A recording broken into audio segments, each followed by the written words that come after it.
Microsoft Edge. So the browser that I'm using today is Microsoft Edge, and I know a lot of us have to travel back and forth between different sites, so I wanted to show you how to set up some bookmarks and favorites so that you'll always be able to just click on them and not have to type in the address every single time.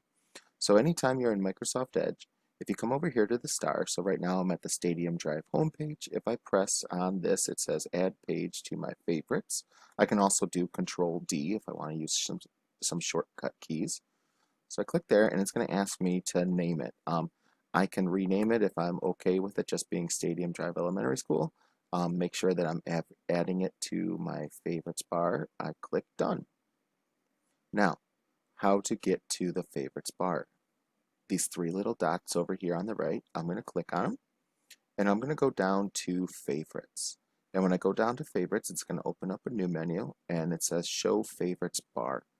It's defaulted to put on Never, but if you select Always here, you'll notice that under my address bar, my favorites are now here. So I would suggest adding the Stadium Drive homepage to your favorites bar so that you can go under Student Life and click on some of the links. I would add your Office 365 account to your favorites bar, and I would definitely add your teacher's classroom that they assign all the activities in and give you all of your Zoom links in.